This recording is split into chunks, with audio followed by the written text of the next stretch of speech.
Today, India stands at defining moment in semiconductor journey.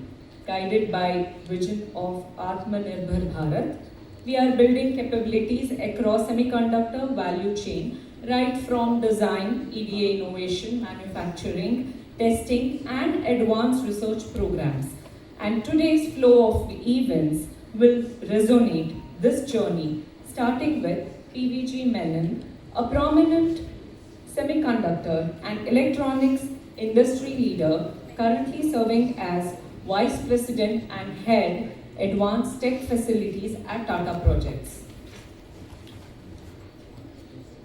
With extensive experience in semiconductor strategy, manufacturing, policy, and business development, he has contributed significantly to India's ESDM ecosystem through leadership roles at ESA, ESSEI, and global semiconductor organizations. A very warm welcome to you, sir. And I request now you to come and take over the stage and share your thoughts on India ecosystem on semiconductor manufacturing. A very warm welcome.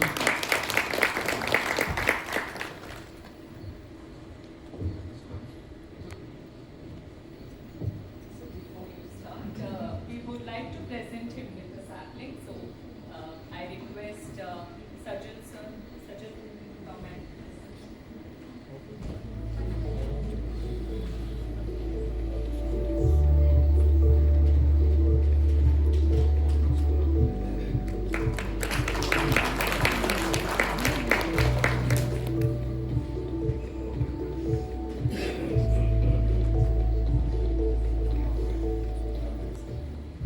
Morning. Thank you, Sajal, IEEE and CEDA. Sajal, I think you spoke to me 2 months back. I was on the road from Ahmedabad to Sanand when your call came, and despite a patchy network. But so we are here today.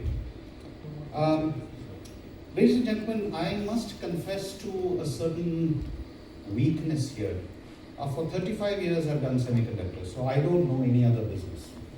And I've been very privileged in that in my career I've done everything from leading innovation and R&D teams, leading global product lines, public policy, and been involved in trying to build a fab from the owner side, and then working for an EPC company where the company I work for, Tata Projects, is today building 3 out of the 4 mega projects that were approved under the India Semiconductor Mission. I'll structure my talk in 3 parts. One is an overview of the industry itself. Having run P&L, I don't get excited unless there are numbers. I won't bore you with numbers, but just a sizing of what the industry is all about. A little bit, because there are students, a little bit about terms that we use. What is a fab? What is an OSAT? What is a flow? What is a clean room? Stuff like that. And then I'll conclude with a forward-looking bit about my experience of what we need to do to drive this. Because there is a whole lot of policy initiatives. There's $10 billion of investment, 76,000 crores under the ISM, India Semiconductor Mission's first tranche of incentives. The second mission, ISM 2.0, has already been announced to the budget. We are awaiting guidelines. There is an upgrade. I'm sure Dr. Singh will talk about how India's pride and joy, SCL Chandigarh, there is an upgrade program that's also been announced in the media. So there's a lot of stuff happening in this industry. So first, let me start off by doing an outside in. A lot of us get lost in the detail. So if you look at this, this is an outside in, right? How does this work? So you have, if you take a product, this is not working, the pointer. If you take a product, you've got a casing, if I take a mobile phone, everyone's familiar with the iPhone. The casing for the iPhone, electromechanical, is being done in Hosur. So I think we ship about 5 million cases every year globally. Then you get into the next stage, which is the display. Then you get down to the printed circuit board on which the processor is attached.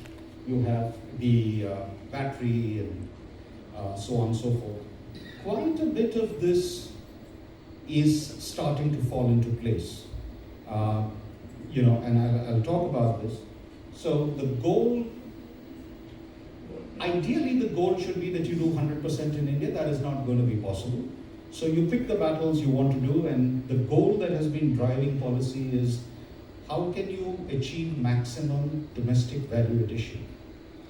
And 60% of the BOM, the bill of material, is compute, display, and memory.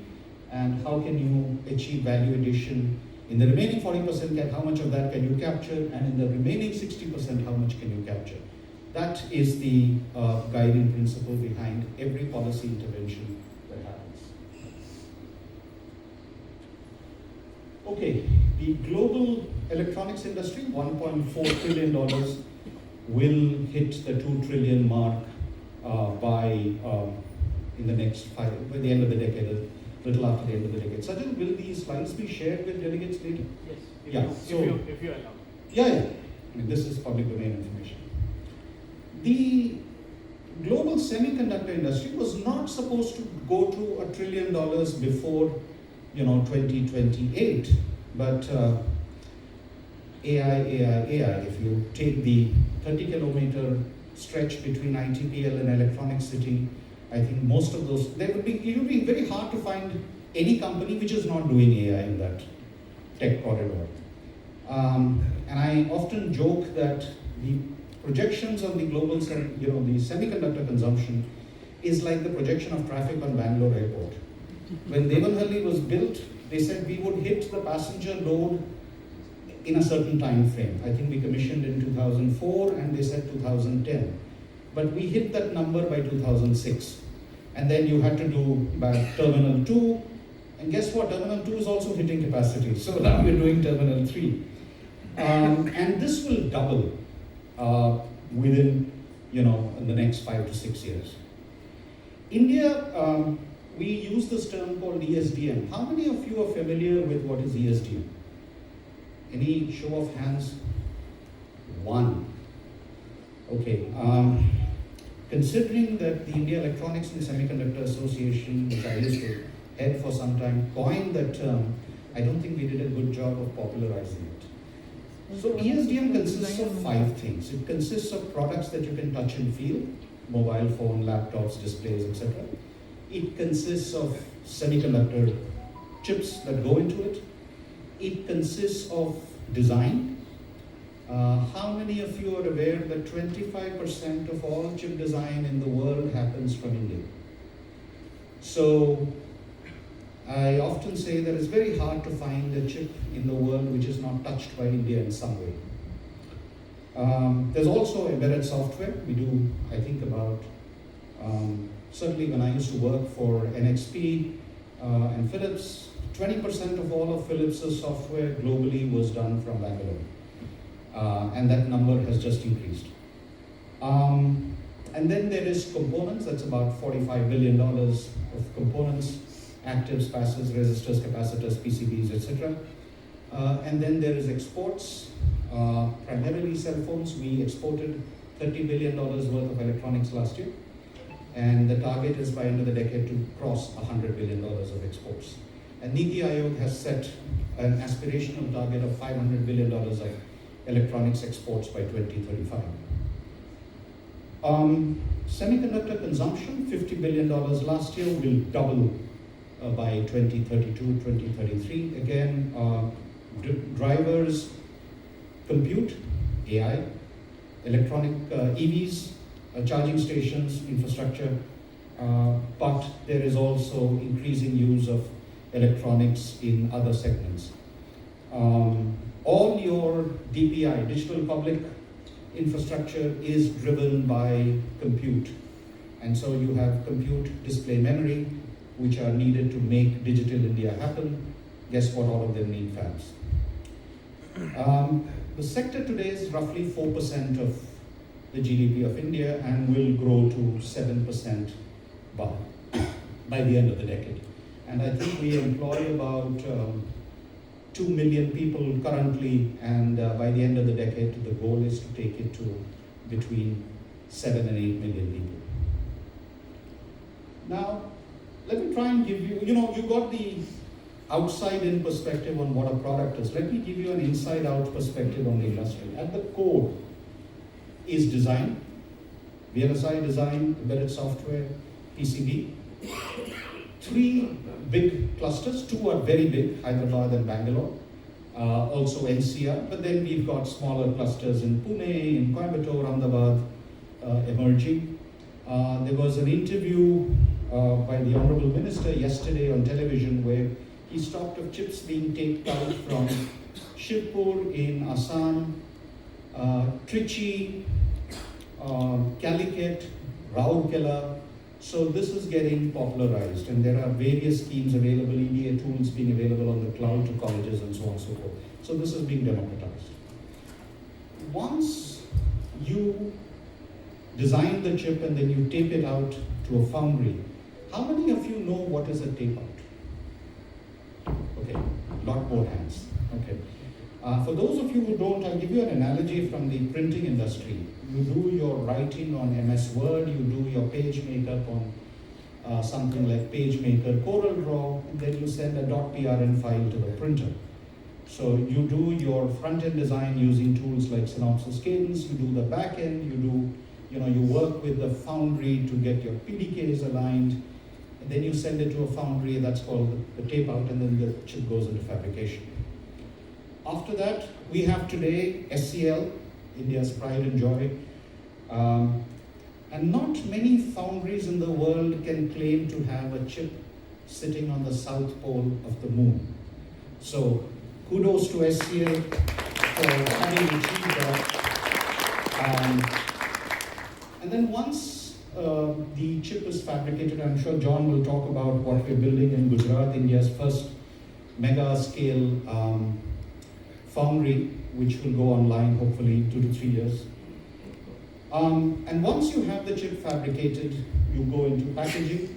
The first of the mega packaging units, the Micron memory packaging unit is already live. It was commissioned on the 28th of February. 2 more pilot lines are already live, and I think the 4th one will go live later part of the year. And after that comes your PCBs, components, all of that. And then you get into the contract manufacturing, the electronic manufacturing services segment, who will put all this together and give you a product.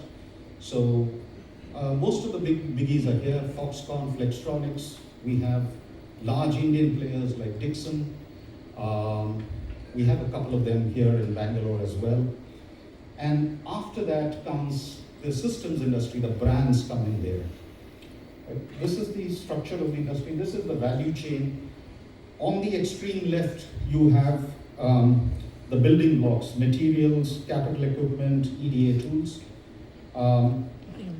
Whoever did this liked IDMs a lot more. I would have put the fabless industry block to be a little bigger. Difference between an IDM, somebody like an Intel, Analog Devices, Infineon, TI, they will do design, they will do fabrication, they will do packaging in-house.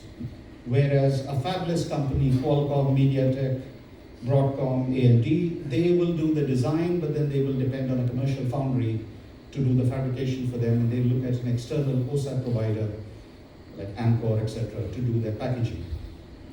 And then you have the core IP suppliers, ARM, Rambus, RISC-V now, who will provide you compute cores and memory and connectivity IP and so on and so forth. Then you have the foundries, you have the OSATs, and then as you come to the right, you see the component suppliers, then you get into the OEMs, and then right at the end you have the the user segments, the communication service providers, the cloud service providers, people who will, brands and people who will give you these bundled as a complete solution. So consumption drivers, one is the push for digitalization. Now this has been going on for a while. I think COVID just about accelerated the process. This has been going on for a while, and a lot of people look at Digital India as Jan Dhan, Aadhaar, mobile. I would offer you an alternate viewpoint. I would offer you the viewpoint that Digital India is probably the largest at-scale use of technology to drive an agenda of inclusive growth. Everything, whether it is the India stack, whether it is UPI, whether it is availability of authentication using biometric devices, all of which needs electronics, by the way. All of these are enablers to a larger objective, which is to use technology to lift half of 1.4 billion people and raise their standard of living. And when you use technology to drive that growth agenda, then you are open to geopolitical issues. I think during COVID, we've all seen photographs of cars standing, in Chennai, in Gurgaon, in Pune, waiting for electronics to ship. The car was ready, the engine blocks were ready, the ECUs were not there, the entertainment systems, because the electronics was not there, right? So, and when you look at what is happening in Ukraine, when you look at what is happening in the Gulf, when you look at the ever-present threat of what if the PLA decides to cross the Straits of Taiwan, then you realize that nearshoring of capacity is vital. Concerns over data storage. There is the Data Sovereignty Act in Parliament. The bill is already being tabled, where citizen data will have to be processed and stored within the geographic limits of India. So the entire boom that you're seeing in data centers, yes, it is driven by things like AI, but it is also driven by legislation.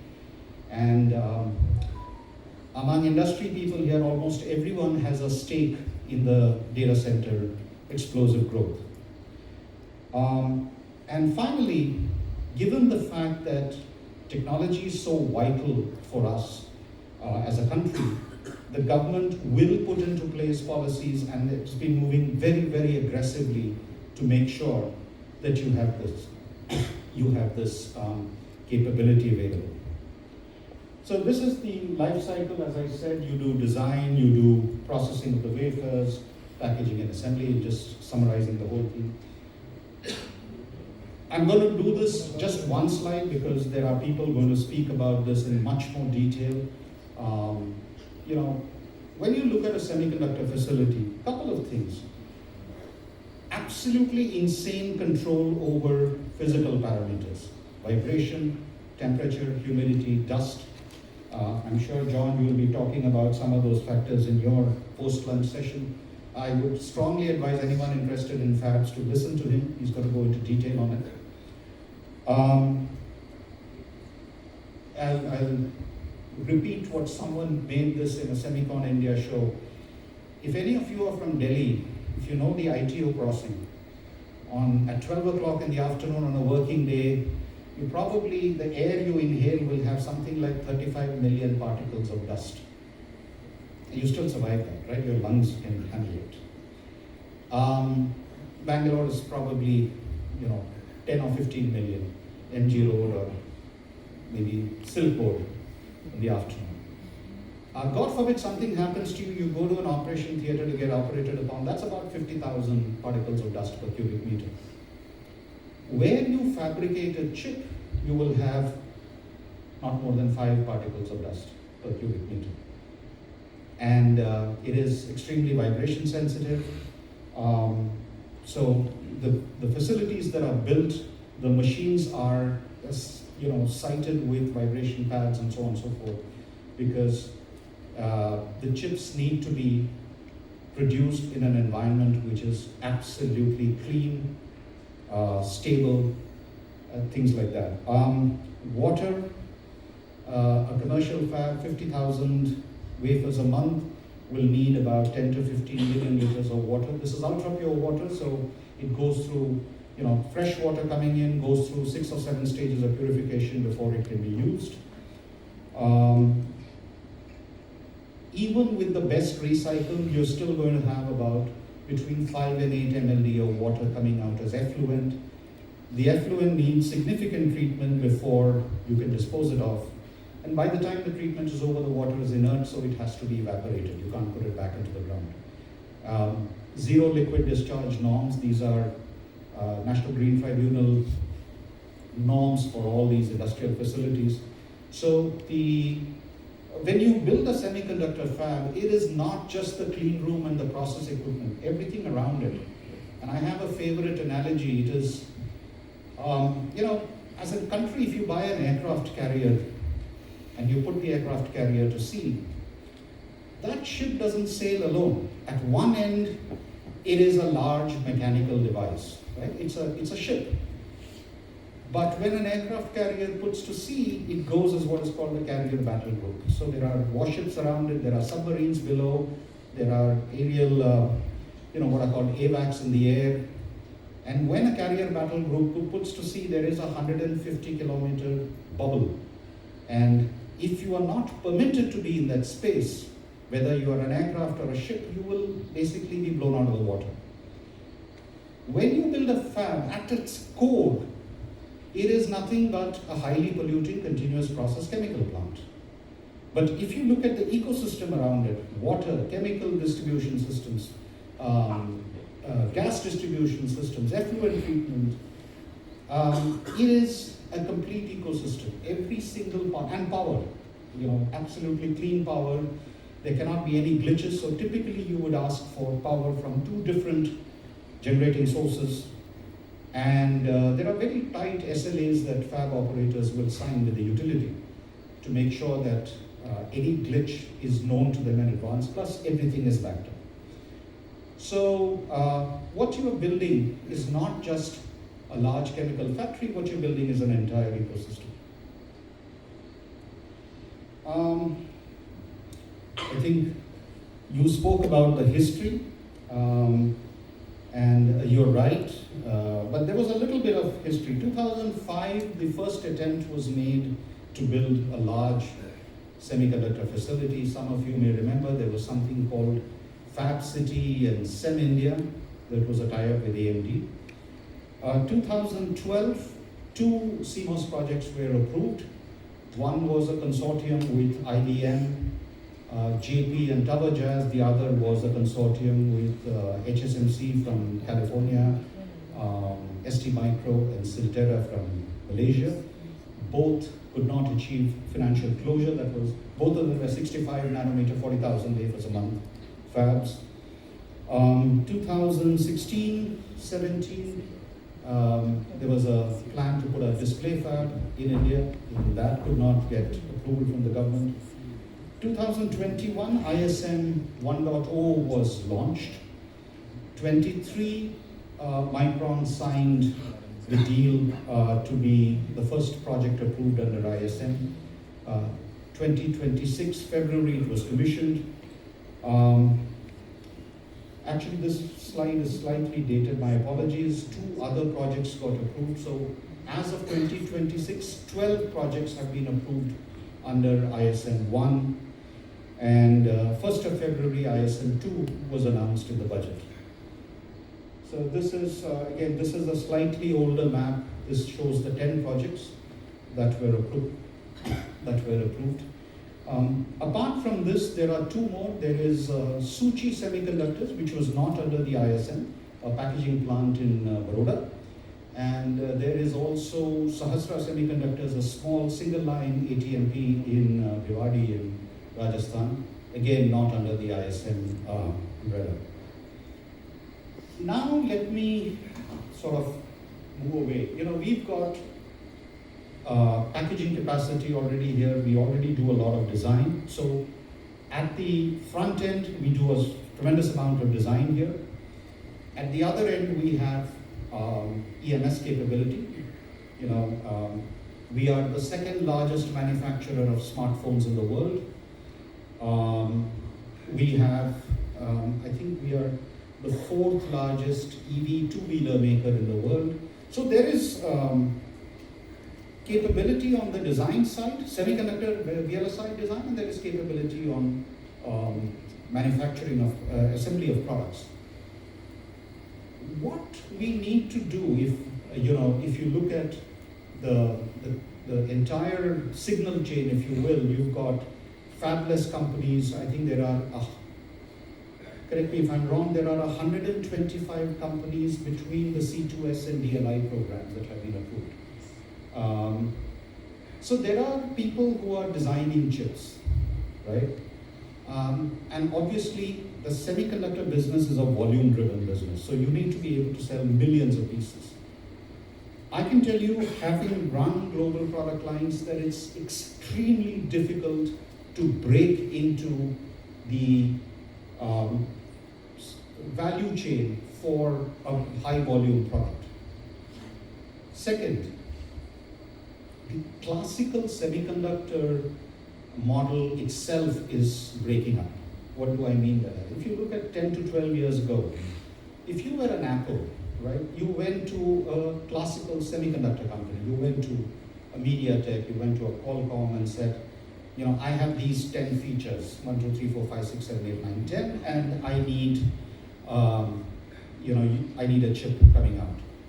Now, if you are Qualcomm, MediaTek, any of these fabless companies, Apple is a large customer, but they're not your only customer. So you're going to go and tell Mr. Tim Cook that, hey, I can give you 1 to 5.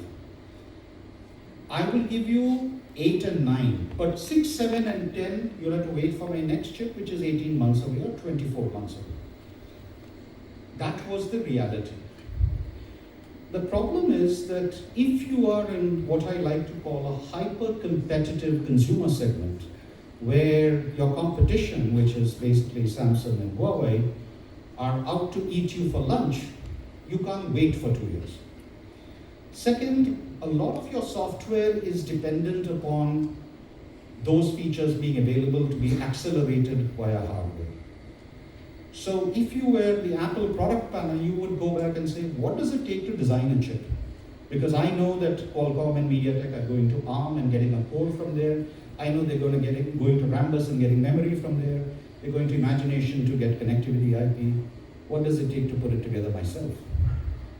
And then you say, let's have a VLSI design team, and I already do software anyway, right, if I'm Apple. So you look around and guess what? The design is happening in India. You already are selling iPhones in India, you have an operation in India, so you go out and talk to all these people and say, what does it take to build a team here?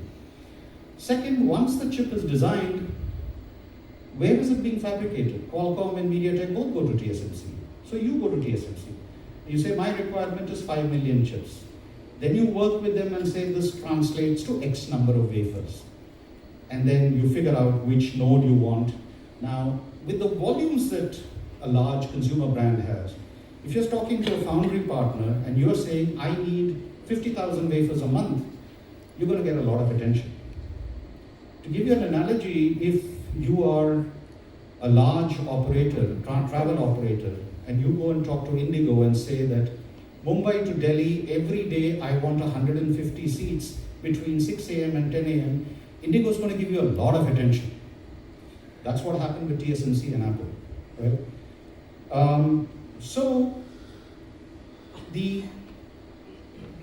The second point, if you're a semiconductor product company, remember, you're dealing with multiple clients, so the chip tends to be, if I can use the word, over-engineered and over-designed. You have a lot of features.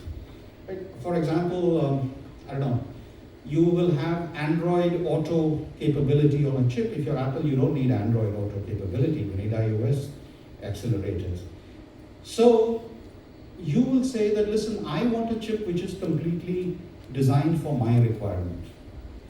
And I am not concerned with dealing with 25 customers. At the most, I want to put it on an iPhone, iPad, and the Mac. I have only 3 products. And if I aggregate, my volume goes up to 15 million. which is even better for the foundry partner. And then you go out and say, let's go do it, right?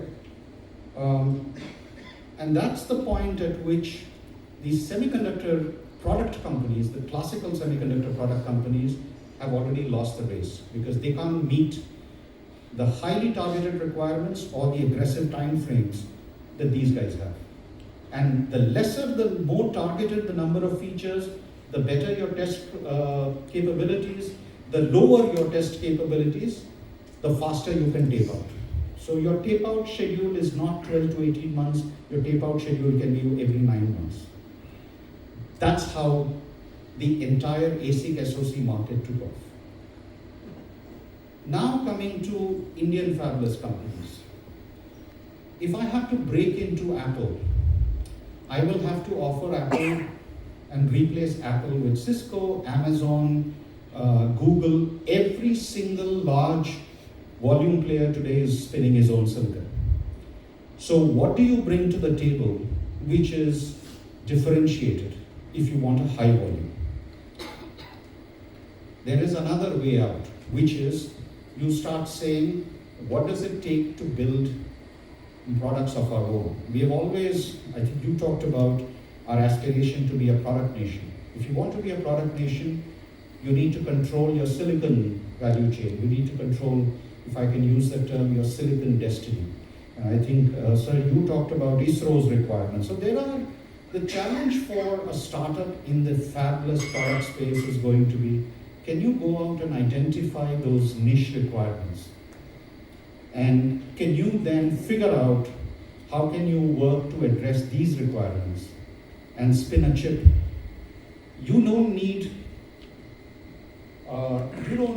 25 or 30 different customers. You need 5 customers who will give you a volume of 1 million, 2 million pieces, right?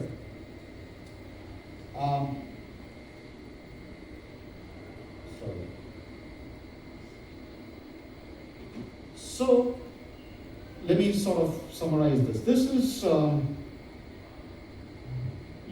from the point of view of if you're a large brand with very specific requirements, or if you are a fabless company with building a very custom chip, how does the disaggregation work for you? What are the opportunities for you?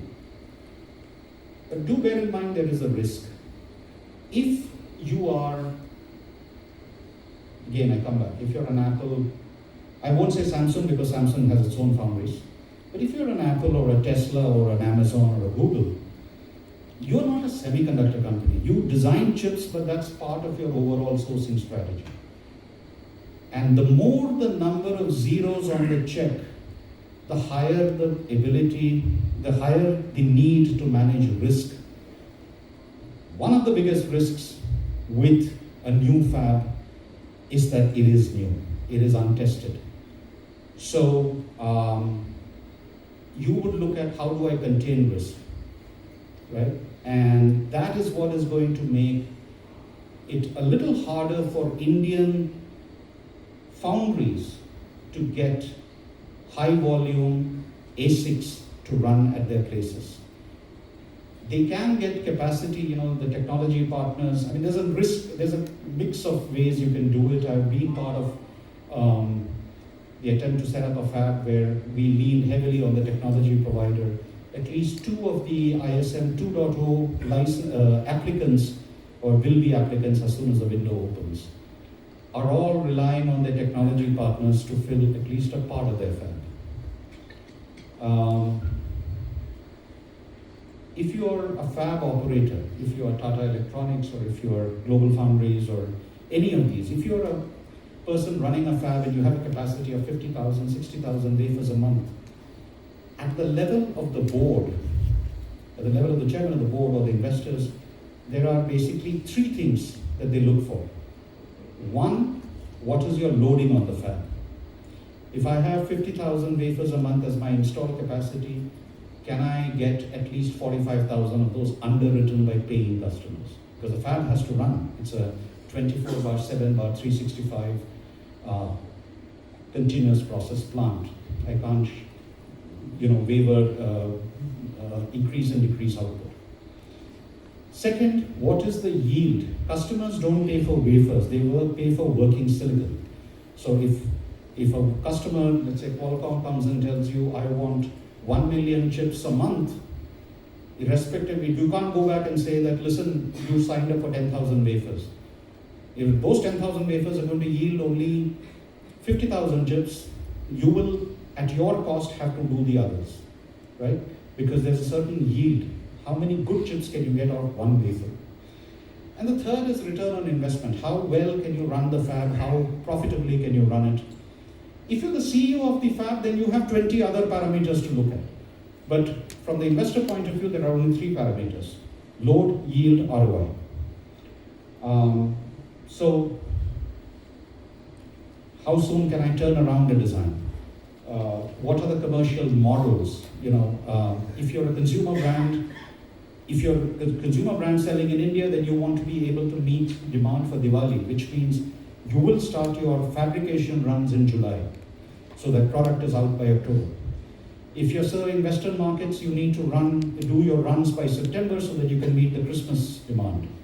So fabs need to be able to give you models on that. Not very different from the airline industry, right? If, again, to go back to the Indigo example, if you're running an A320 every half an hour between 6 a.m. and 10 a.m. and between 5 p.m. and 9 p.m., Mumbai, Delhi, Mumbai, then you need to make sure each plane is 220 seats. You need to make sure that there are at least 150 paying passengers on each and every one of those flights. Mumbai, Delhi, Delhi, Mumbai. And you need to do it every single day. Otherwise you lose money. Fabs, 50,000 wafer starts a month. You need at least 40,000 of those wafers with paying customers. And then there are business models that will do that. So my last slide, the way to make this for Indian companies, the disaggregation, I talked about the larger companies know how to do business. But if you're an Indian company, I would say, and I've been writing about this, I would say that you need to start looking at products which are, as I said, conceived in India, designed in India, made in India, but sold and used worldwide. The last part means that you will have to, if you're building a mobile phone, you will have to make it as good as an iPhone.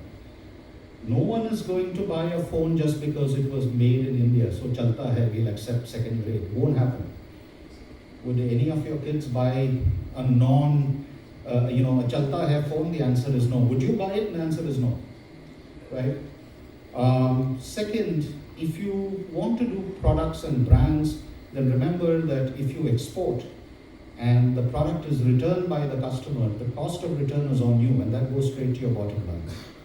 So you need to make sure that the product doesn't get returned for technical non-performance, which raises the bar on your product design quality. And sir, I think you talked about making sure that products work in outer space. That is a whole different challenge, but you all want to make sure that if you build a mobile phone, a 7-year-old kid who has a fight with his mother and throws the phone on the opposite wall, that phone can take that, right? There is the second point, independent design houses, the people who control markets, the large brands, think of Jio, think of Airtel, think of any of these large, Chroma, Reliance Digital, they don't have product engineering skills. So if you are an independent design house, you can build a series of products. You will have to roadmap them so that these guys have upgrades to sell to customers. And then you license that design to multiple people. How many of you have heard of a company called BBK Electronics from China? The largest independent design house in the world. You will know their brands: Oppo, Vivo, Redmi, Realme, all owned by one company. Together, these brands control 52% of the Indian smartphone market, right? So, we have a few, very few ideas, but they will have to go beyond just doing products. They will have to support customers who want to go to mass production, which means, on the one hand, they will need to work with technology providers. They will have to work with let's say the DLI awardees who are doing fabulous designs.